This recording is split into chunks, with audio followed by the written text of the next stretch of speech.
آمد بهار خرم با رنگ و بوی طیب، با 100,000 نزهت و آرایشی عجیب. شاید که مرد پیر بدین گه شود جوان، گیتی بدیل یافت شباب از پی مشیب.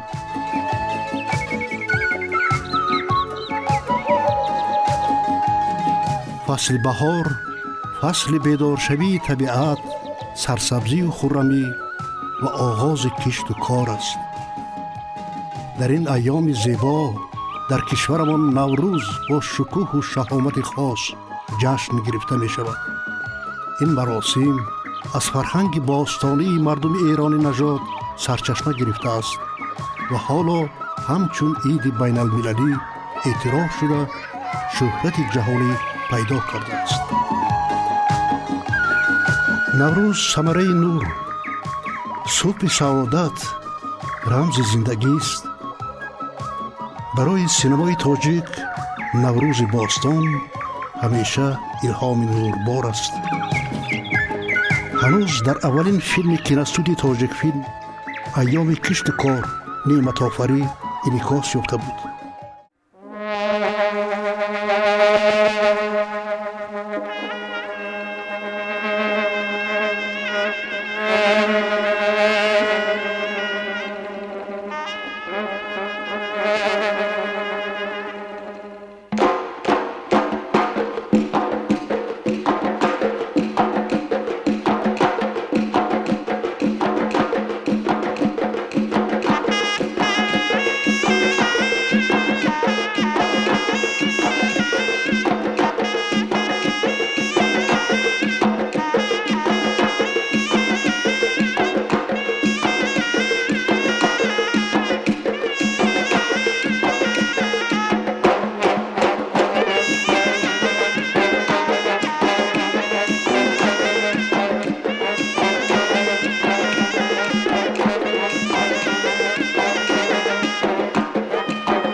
در سالهای بعدی هم تهیه‌گران در فیلم‌ها از روی شاهنامه بیزوال فردوسی و دیگر فیلم‌های هنری و مستند و تابش‌های این سنت باستان تکیه می‌نمودند. ولی سینمای ملی محض در دوران صایب استقلالی کشور امکان پیدا نمود که درباره عنعنه‌های نوروزی چون آیین ملی، فرهنگ اصلی مردمی فیلم‌های گوناگون تهیه نماید و یک سمت فراخ کارهای منبعد ایجادی را در این جاده طرح‌ریزی کند.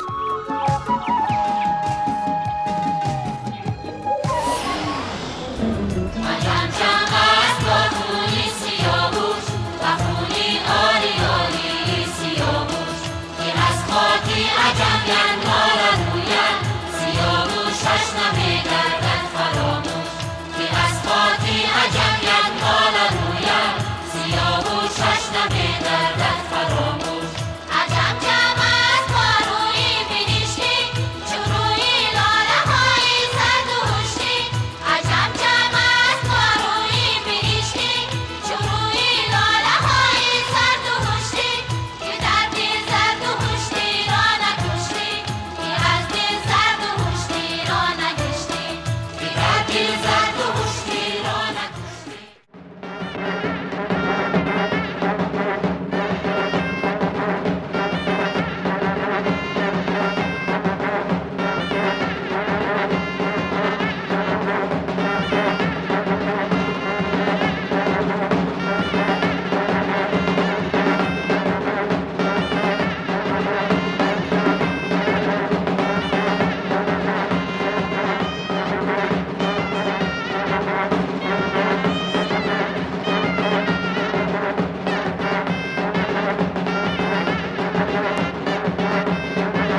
بهار آمد با فیروزی بدین گل‌های نوروزی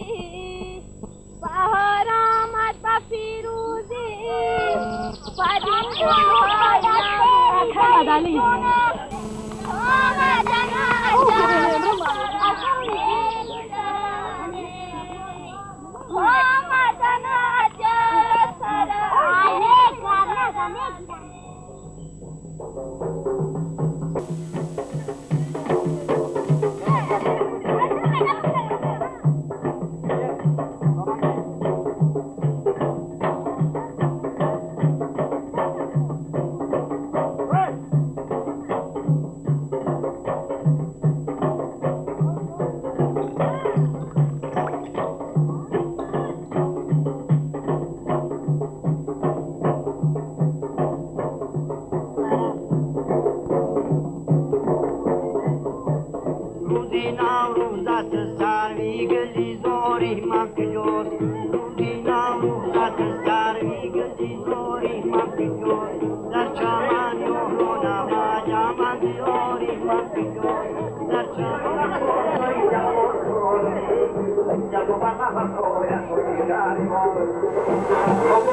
ای پدر برخیز نوروزی بیدیایی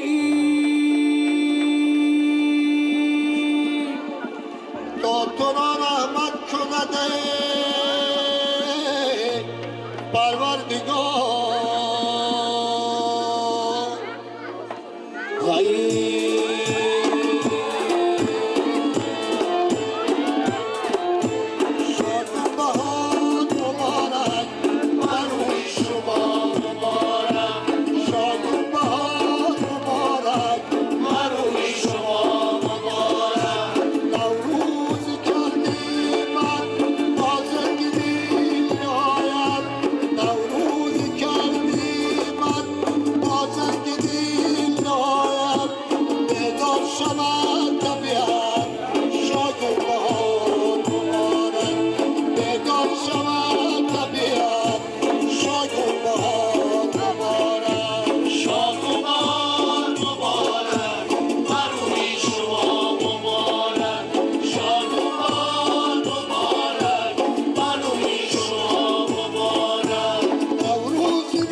با اینجا انا الله ها ببینه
бешубҳа як рукни муҳими синамои тоҷик шинохти ҳамаҷонибаи ин ҷашни бошукӯҳ ҳамчун ҳофизаи таърих ва расму оинҳои миллӣ мебошад. халқи бароманди тоҷик наврӯзи хуҷастапайро бо шукру сипос ва ифтихору сарфарозӣ аз сулҳу субот ва саодати ваҳдати милливу ҳамдилии тамоми мардуми тоҷикистон истиқбол мегирад.